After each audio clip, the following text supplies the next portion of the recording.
Our conversation is with Mr. Yuri Alexandrovich Bezmenov. Mr. Bezmenov was born in 1939 in a suburb of Moscow. He was the son of a high-ranking Soviet Army officer. He was educated in the elite schools inside the Soviet Union and became an expert in Indian culture and Indian languages. He had an outstanding career with Novosti, which was the, and still is, I should say, the press arm or the press agency of the Soviet Union. It turns out that this is also a front for the KGB. He escaped to the West in 1970 after becoming totally disgusted with the Soviet system, and he did this at great risk to his life.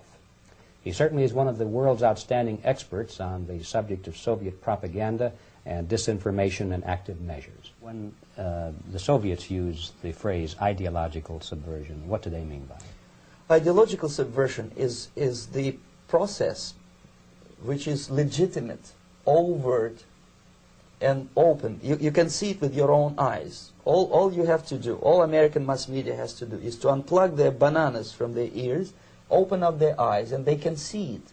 There is no mystery. There is nothing to do with espionage.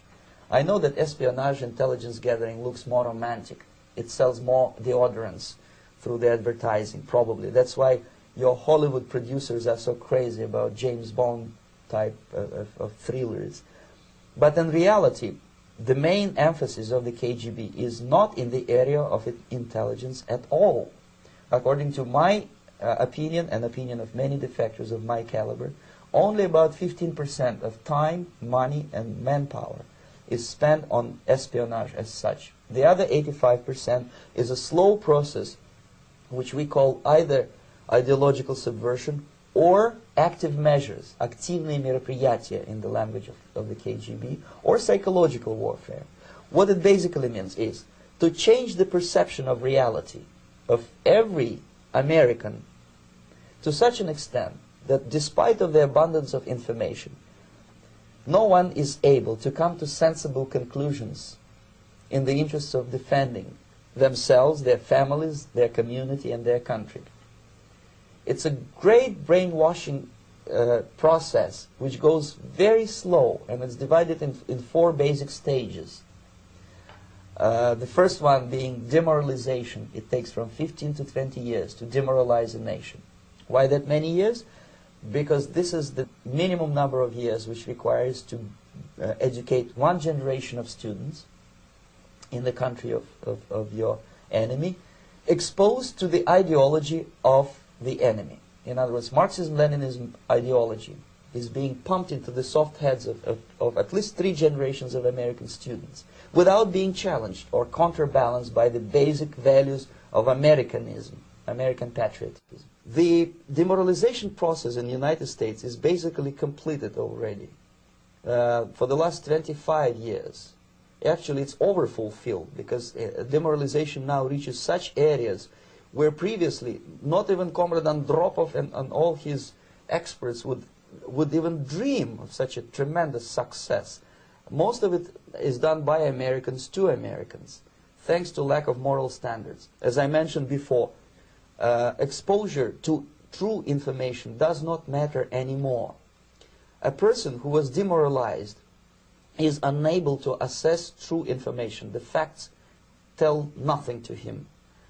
Even if I shower him with information, with authentic proof, with documents, with pictures, even if I take him by force to the Soviet Union and show him concentration camp, he will refuse to believe it until he is going to receive a kick in his fat bottom. When a military boot crashes then he will understand, but not before that. That's the tragic of the situation of demoralization. So the next stage is destabilization. This time, subverter does not care about your ideas and the patterns of your consumption. Whether you eat junk food and get fat and flabby, it doesn't matter anymore. This time, and it takes only from 2 to 5 years to destabilize a nation, what matters is essentials: economy, foreign relations, defense systems. And you can see it quite clearly that in some areas, in such sensitive areas as defense and economy, the influence of Marxist-Leninist ideas in the United States is absolutely fantastic. I could never believe it 14 years ago when I landed in this part of the world that the process will go that fast. The next stage, of course, is crisis. It may take only up to 6 weeks to bring a country to the verge of crisis. You can see it in Central America now. And after crisis, with a violent change of power, structure, and economy, you have so-called the period of normalization. It may last indefinitely.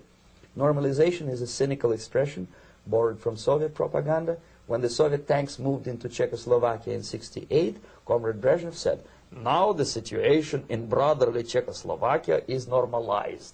This is what will happen in the United States if you allow all these schmucks to bring the country to crisis, to promise people all kind of goodies and the paradise on earth, to destabilize your economy, to eliminate the principle of free market competition, and to put a big brother government in Washington, D.C., with benevolent dictators like Walter Mondale, who will promise lots of things, never mind whether the promises are fulfillable or not.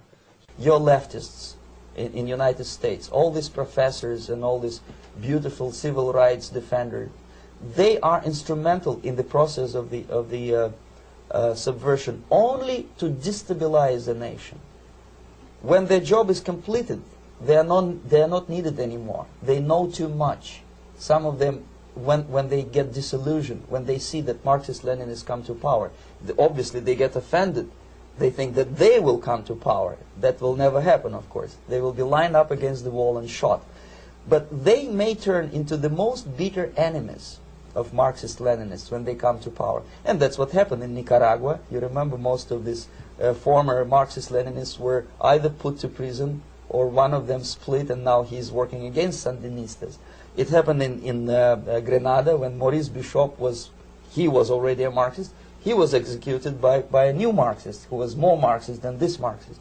Same happened in Afghanistan when first there was Taraki, he was killed by Amin, then Amin was killed by Babrak Karmal with the help of KGB.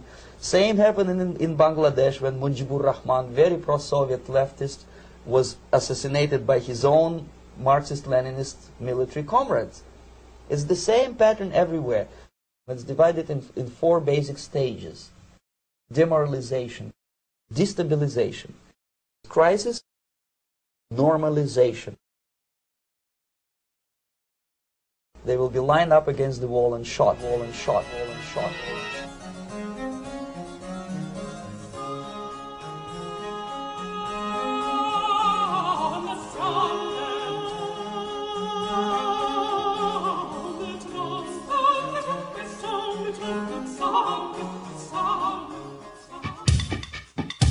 Hey! Is this my turn? You want me to sing now? Okay.